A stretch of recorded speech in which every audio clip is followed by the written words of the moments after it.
You see this? You're probably wondering, what am I doing here? Blowing myself up over and over again? Seems crazy, right? Well, obviously, I'm going for the Platinum Trophy. Duh! How, you might wonder?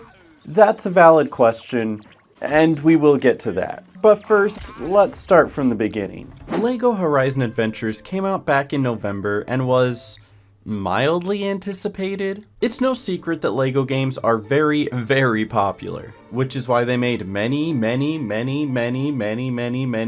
games. I would know. I made nearly a 4-hour video playing and covering them all. Please watch that video after this one. It's currently putting my kids through college. But what I think some people didn't realize is that this LEGO game is not anything like those LEGO games. All of those were made by Traveler's Tales, and to make them all recognizable and familiar for returning players, there's a typical LEGO formula that they all follow. Things like True Jedi status, mini kits, and other various collectibles and power-ups. Yeah, this game doesn't have any of that. The only thing that they truly have in common is that they're both LEGO, there are studs that are used as currency, and I guess they both have levels? But the levels are not at all similar, and we will get to how. From the very first scene that plays when you boot it up, it's clear this is a PlayStation Productions game because it was published by Sony and developed by Guerrilla Games. And then also subsequently sold on Switch. I guess their marketing strategy was to try to trick some parents into thinking that this was like all of the other LEGO games, and I'm sure somebody fell for it. And I'm not saying that because it's a bad game, it's just different, that's all.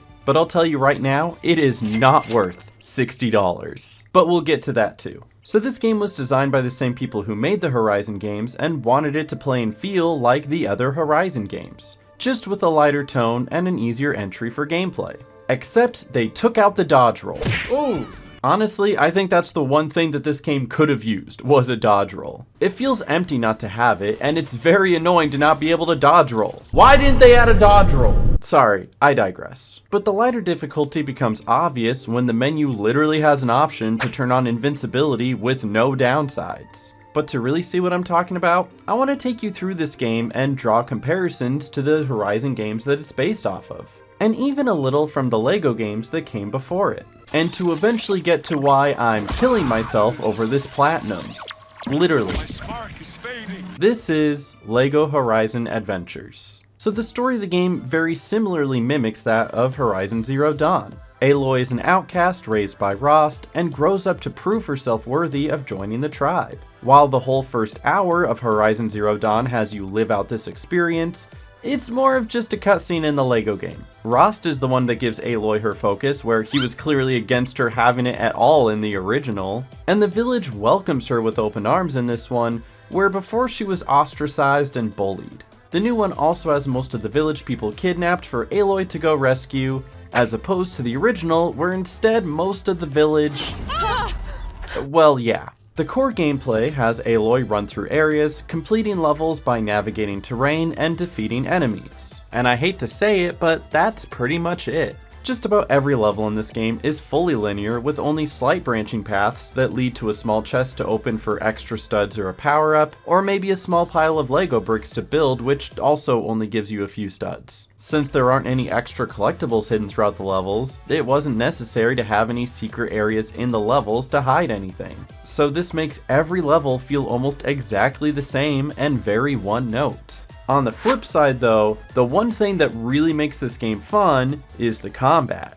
I think the combat is actually pretty good. It's not as sophisticated as the combat in the Horizon games, but it does take inspiration from its predecessors. Partially in the sense where each machine has its own weak points for you to target to deal the most damage. And also partially in the sense where my arrows feel like they're doing absolutely nothing at times. But at least the combat isn't as linear as the levels are. You'll notice that Aloy has 2 equipment spots, one for her bow and an extra slot for an ability. Her basic bow will always be there, but there's also opportunities in each level to pick up special weapons like a fire bow or a freeze bow to replace it with. And even if you don't have those special bows, you can still shoot through a fire to give a fire effect or through electricity to give a shock effect. So you can utilize your surroundings to help you out in battle. The additional equipment can range from a tripcaster to slow your enemies, rocket boots that give you a double jump and deal damage, and then all the way to a hot dog stand with a vendor who launches explosive hot dogs.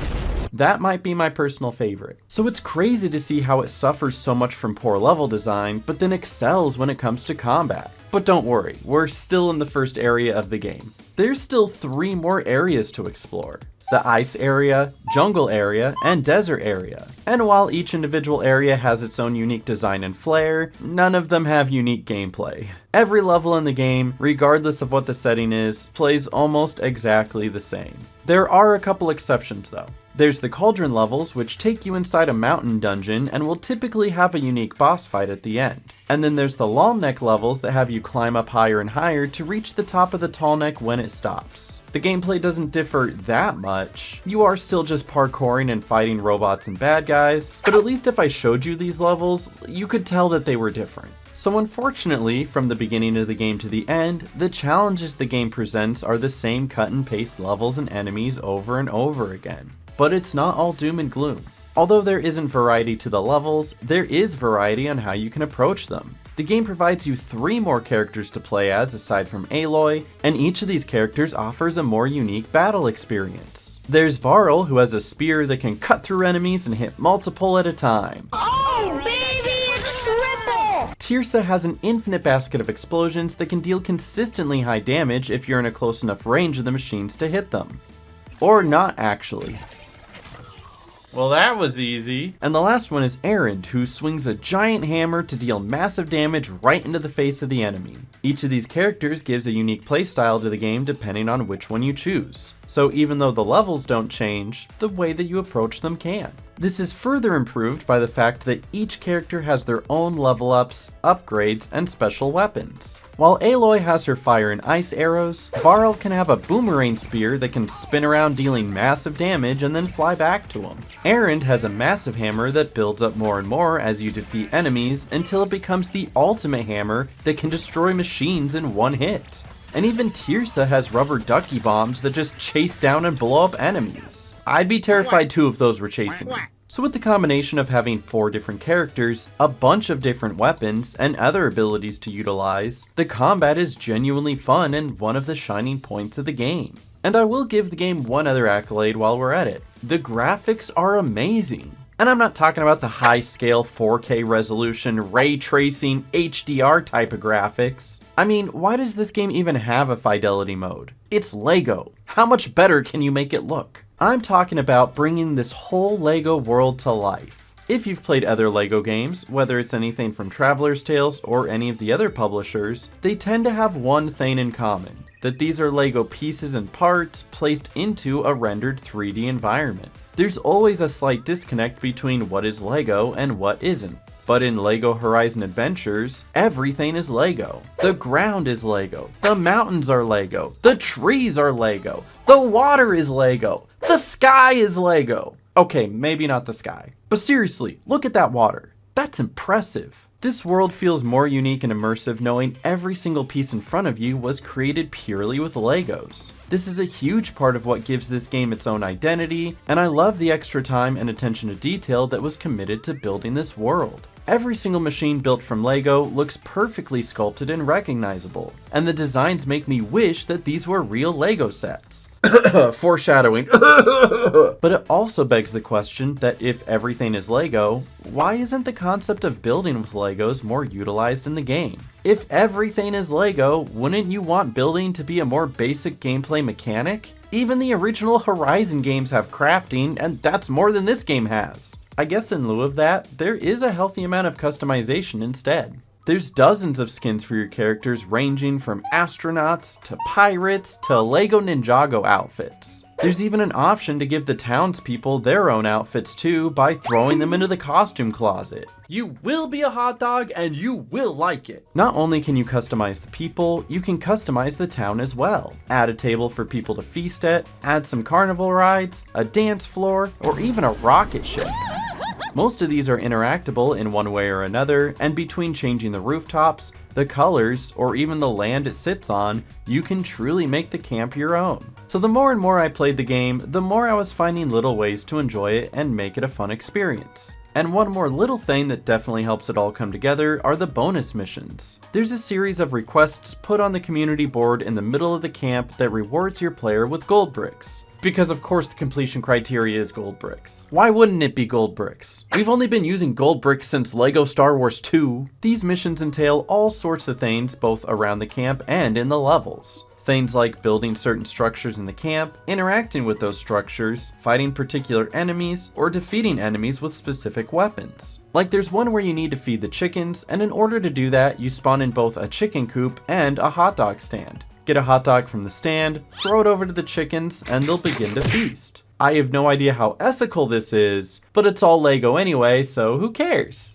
And then some of the community board challenges want you to defeat enemies with a specific outfit, and for the most part, those went fine. But there are some that you need to use a particular attack with a particular skin on, and for some reason, those just didn't go as fine. Like one of them wants me to wear the Ninjago skin, and I already failed because I chose the wrong one, because you have to distinguish between the ones with the face covering and the ones that don't have a face covering. And then, once you have the right outfit, you need to do things like destroy enemies who are on fire. The fire one went great because hitting an enemy with an explosive barrel counted as catching them on fire and defeating them, and I got that one done right away. But then I also have to defeat frozen enemies. And you guys tell me, do these enemies look frozen to you? Because they look frozen to me. And from where I stand, that looks like a frozen kill. But I guess not, because after all of this, I only got one. So it is counting something, it's just not counting most of it, and I don't know why. Somebody help me. Please, please help me. I need help so bad. And while you do have to unlock and complete all of these challenges for 100%, you don't need to do them all for the Platinum Trophy. So if you only kind of want to fully complete the game, or at least make it look like that you did, there's a lot less that you have to do. So you only need to buy some of the outfits and some of the camp decorations, but not all of them. However, you do need to complete all of the tall neck levels, and that is a problem, and let me tell you why. So when it comes to the tall neck levels, you don't actually have to do them to finish the game. When a tall neck level comes up, there's a fork in the road where you can choose to go the tall neck route, or you can go the traditional level. And during my playthrough, I mistakenly didn't take the right path one time, so it meant that I needed to go back and redo it later. For most games, that isn't a big deal because you can just bring it up in the level select later. You would think it would be that easy. So why isn't it that easy?